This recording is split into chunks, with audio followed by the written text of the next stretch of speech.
السلام علیکم. برنامه امروزی پیام نیوز تقدیمتان می شود. با شمایم شوکتی محمد. سرخط خبرها.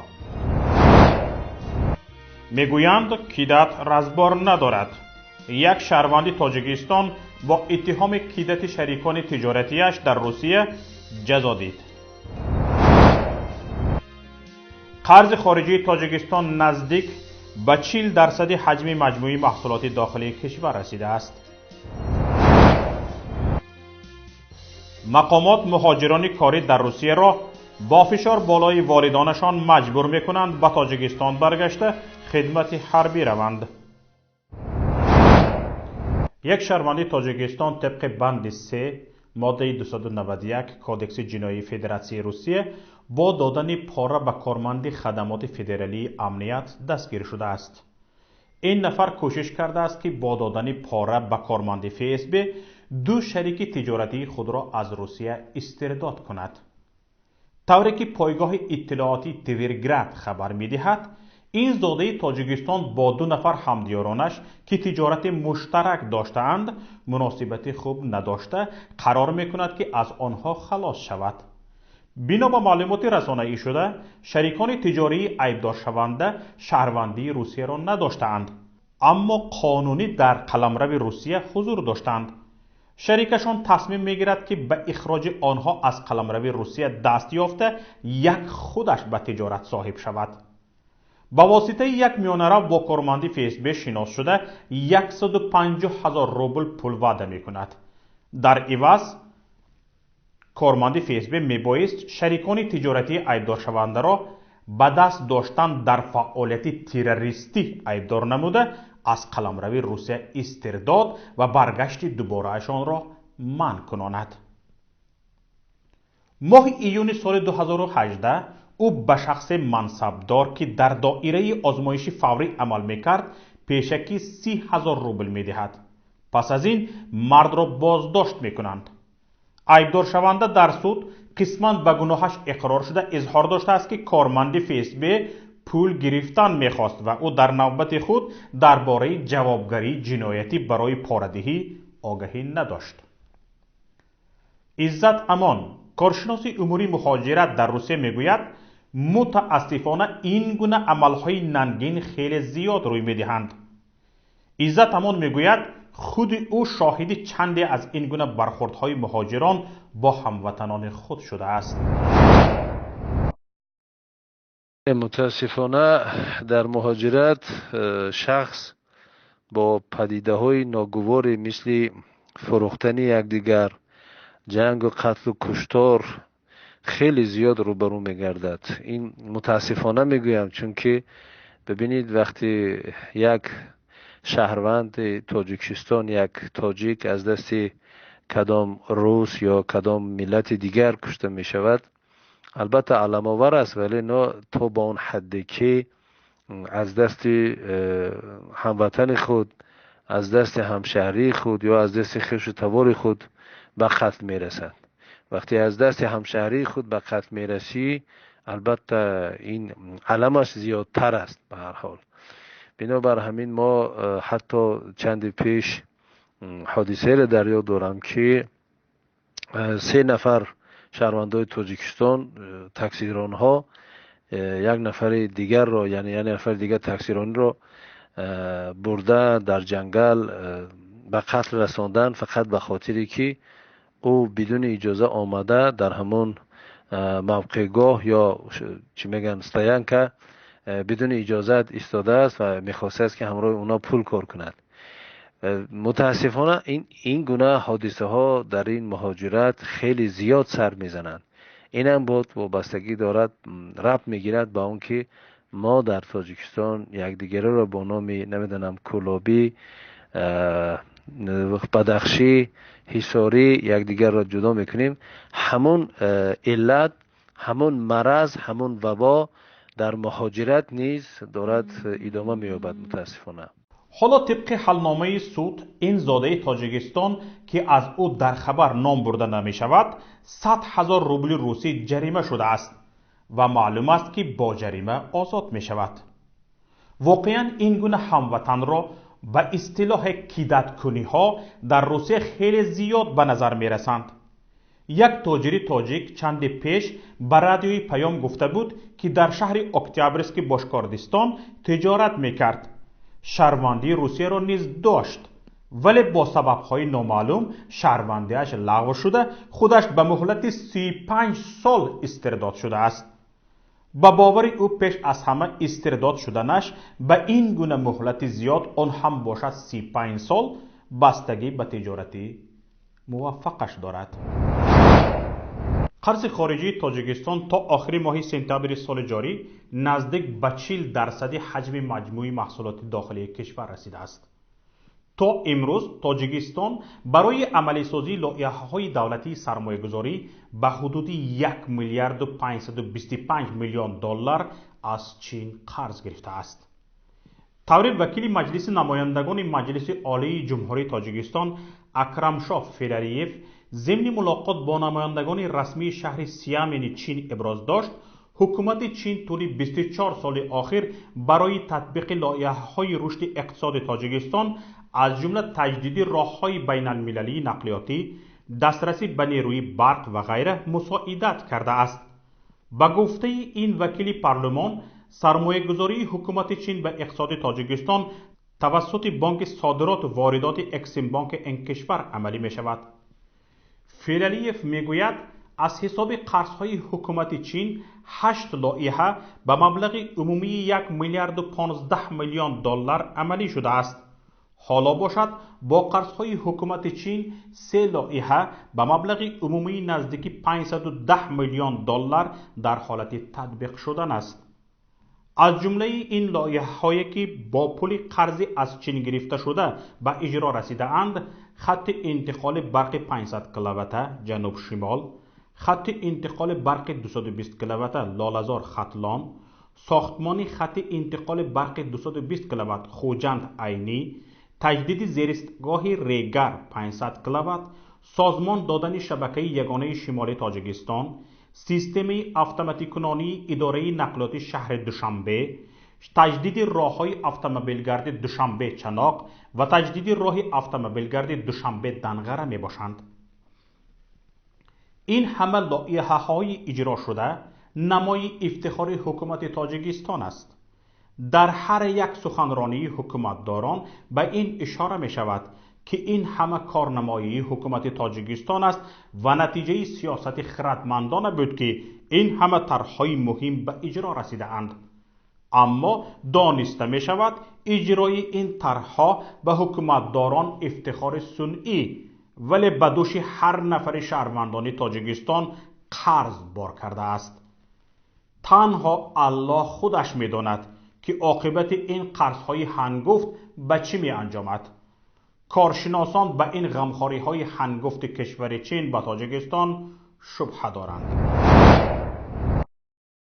البته قرض چقدر بزرگ شد، همون مقدار به استقلالیت نه تنها اقتصادی بلکه سیاسی کشور هم خطر دارد. لیکن وقتی قرض از چند کشور میاد یک کشور میشود، به خصوص کشوری چون چین، خطر به مراتب افزایش می‌یابد. چون که ما شاهد هستیم که چگونه چند کشور افریقایی تا حدی از چین قرض داشتن که تقریبا استقلالیتشون از دست دادند و تاریخ قرضداری شریلانکا هم میدونیم که بعد این قرض این کشور زیاد شده پرداخته نتوانست، یک پورت بزرگ این کشور در اختیار چین قرار گرفت.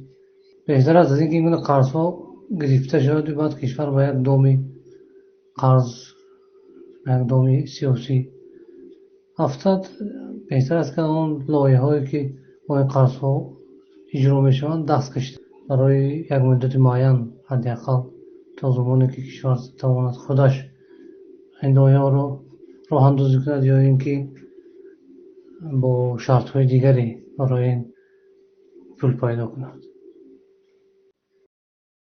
یعنی به تاجیکستان حاضر نه تنها خطر قرض بزرگ، خطر دیفالت تهدید میکند، بلکه خطر قرض بزرگ از یک کشور، یعنی گرفتاری به یک کشور تهدید میکند.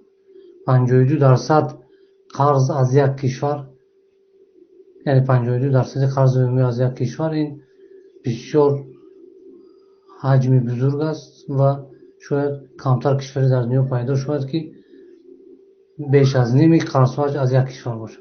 این بسیار راه نادرستی، حتی همین سیاست قرضگیری است که باید از اون عاجلا دست کشیده شود. امسال از آغاز موسم دعوت تیرماهی ابلاغ جوانان برای خدمت حربی شروع شد. چند پیش خبر داده بودیم که در ناحیه اسفره پدر و مادر جوانان لایق خدمت حربی را مجبور کرده ایستاده‌اند که با فرزندانشان تماس گرفته طلب کنند که از روسیه به تاجیکستان آمده به خدمت حربی روند. مقامات والدانی را که فرزندانشان لایق خدمت حربی هستند و در روسیه کار میکنند تهدید به جریمه و حبس کردند. این زورگویی مقامات واقعا نتیجه داد. 10 نفر جوانان اسفرگی به خاطر آنکه مقامات پدر و مادرشان را رنج ندهند از روسیه کار و بار خود را رها کرده بلیط خریده به تاجیکستان رفتند و آنها را مقامات به خدمت حربی گسیلانید. چند پیش به ما از فرودگاه در یکی از شهرهای روسیه یک جوان واروخی نوشته گفته بود که فعلا به خوجند پرواز میکند و نمیخواهد به خاطر او والدانش را مقامات رنج و عذاب دهند. همین گونه مقامات چون دیدن این تجربه کار داد، حالا در تمام گوشه و کنار تاجیکستان به پدر و مادران جوانان لایق خدمت حربی فشار آورده ایستادند که فرزندان خود را از روسیه بازخوانند و به خدمت حربی گسیلانند. امروز با ما یک جوان زاده ناحیه کوشانیان از روسیه تماس گرفته گفت که پدرش را مقامات فشار آوردند که تا او به تاجیکستان برگشته به خدمت حربی رود. من شهروند جمهوری تاجیکستان نمیخواهم نام فامیلیم آشکار شود، چهره‌ام آشکار شود، برای آنکه به پدر و مادر من تهدیدها زیاد میشود. من زاده ولایت ختلان ناحیه باختر یعنی وزیر کوشانیان نامش ماندگیام. با پدرم امروز هم صحبت شدیم. بالای پدر من تهدیدها شده است. پدر من رو داشتن، یعنی میبینید که در این ماه ابلاغ میکنن، جوانان رو به خدمت میبرن و پدر من تهدیدها شده است. گفتن که یعنی که فرزند رو یا میاری یا 10,000 سوم جریمه. و پدرم رو گفتن چرا اینها رو ثبت نکردید یا ضبط نکردید اوضاع این رو. و پدر من گفت که تهدید بشود. بار دیگر بسیار این خبرها در واروق بود، با این در ولایت ختلان سر زده است. همین گونه نوار دیگری را یک کاربر رادیویی پیام به ما ارسال کرده گفت برادرش را کارمندان کمیسریت حربی از جایگاه خوابش دزدیده به ماشین بار کرده در حالت گرفته بردن او را زده زخمین کرده اند. با آنها میسر شده است که با ماشین دیگر تعقیب کرده پیش راه مقامداران آدم دزد را گیرند.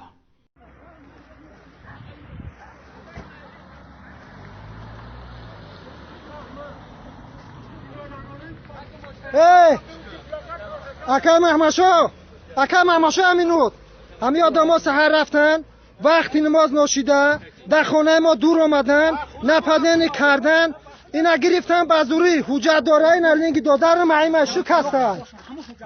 فهمیدی؟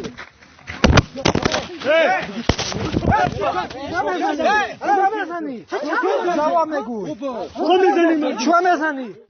بر اساس قوانین تاجیکستان باید جوانانی از 18 تا 28 ساله به خدمت حربی روند که تعداد آنان در کشور بیش از 600,000 نفر می باشد.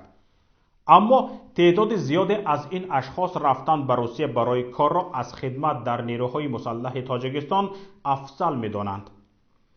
از این رو برای اجرای برنامه جلب جوانان به خدمت حربی، کارمندان کمیسریت حربی و دیگر نهادهای انتظامی همه ساله به بازداشت و جلب اجباری جوانان در کوچه و خیابانها اقدام می کنند. این کار باعث فرار بیشتر جوانان از کشور می شود. کارشناسان وجود بدرفتاری، خشونت، نبود شرایط مناسب معیشی و اخلاقی در نیروهای مسلح تاجیکستان را عامل اساسی فرار جوانان از خدمت حربی عنوان می کنند. اکنون چند خبر و رویدادهای دیگر را در گزارش همکارم صفیه واحده بشنوید. صبح امروز 558 محبوس طبق قانون درباره عفو از مؤسسه اصلاحاتی 313 واقع در شهر دوشنبه به آزادی برآمدند. برای پیشوازی آنها نزدیکانشان از صبح جمع آمده بودند. برای بیشتری جمع آمده ها این روزی خرسندی و خوشبختی بود، اما آنهایی هم بودند که از نزدیک زندان ناامید برگشتند. تا گشوده شدن درهای زندان مردمی زیاد از نهایت احساسات گاهی اشک می‌ریختند و گاهی صدا بلند می‌کردند. چند نفر کوشش عبور از مانعه ها هم کردند، اما نگهبانان زندان مانع این کار شدند. بین جمع آمدگان ده‌ها زن و مرد هم دیده می‌شدند که بعد از محبس خارج شدن زندانیان بین آنها نزدیکان خود را پیدا نکردند و با آه و فیغان به خانه‌هایشان برگشتند. در همین حال جنیدالله خدایارف بلاگری تاجیک هم که در این محبس به سر می‌برد به آزادی برآمد.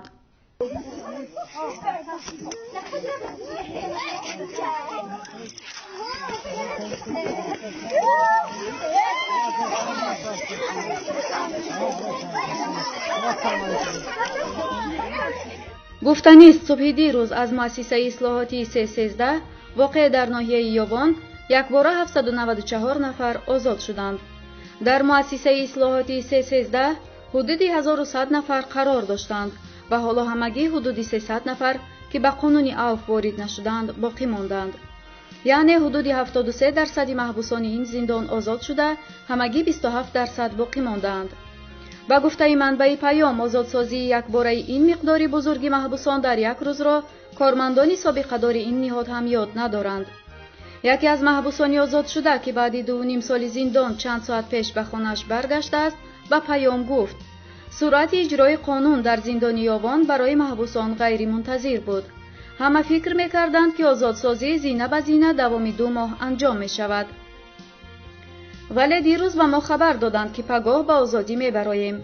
ما البته تا زمانی که امر کردند چیزهایمان را جمع کنیم و صف راسته به نزد دروازه بردند و آن را باز کردند، باور نکردیم، گفت این محبوسی علاقه سابق. یک مرد زندانی هنگام فرار از محبس رقم 4 در دوشنبه معروف با نام یکم سویتسکی کشته شده است. مقامات گفتند واقعه شب 21 اکتبر امسال رخ داد و در این حادثه ناظر محبس اسماعیل کاملزاده سخت مجروح شده فعلا در بیمارستان بستری است. طبق اطلاع رادیوی آزادی، فراری 50 سال داشته با جرم افراطگرایی محکوم شده بوده است، اما تا حال مقامات حیثیت او را آشکار نکردند. بنا به منبع خبر، رستم دولتов سردار شعبه جراحی بیمارستان گفته است اسماعیل کاملزاده از پشتش ضربه خورده تا قفس سینه‌اش جراحت برداشته است. این هم در حالی است که روز پنجشنبه هفته گذشته یک منبع از شهر دوشنبه به رادیوی پیام خبر داده گفته بود که در محبس یکم سویتسکی یک شورش خورده به میان آمده 7 نفر کشته شدند، اما به خاطر تایید نشدن از منبع‌های دیگر این خبر رسانه‌ای نشده بود. کوشش فرار و کشته شدن یک محبوس زندانی یکم سویتسکی به زمانی راست آمد که با امضای قانون عفو در نظر است هزارها محکوم شده از زندان‌های تاجیکستان رها شوند. روز 28 اکتبر بیش از 500 زندانی محبس یکم سویتسکی عفو و از زندان آزاد گردیدند. در میان آنها افرادی نیز هستند که با جرم افراطگرایی حکم گرفته بودند.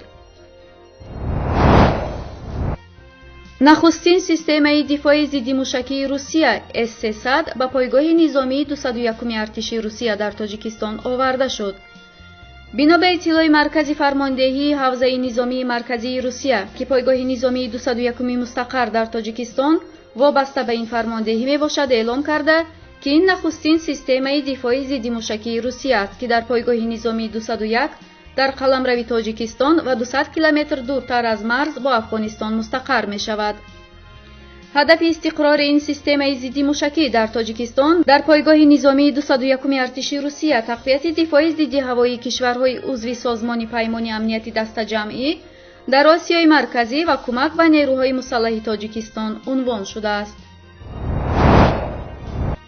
زنها و دختران حجاب پوش را در فرودگاه‌های ازبکستان از تفتیشی سخت می‌گذرانند.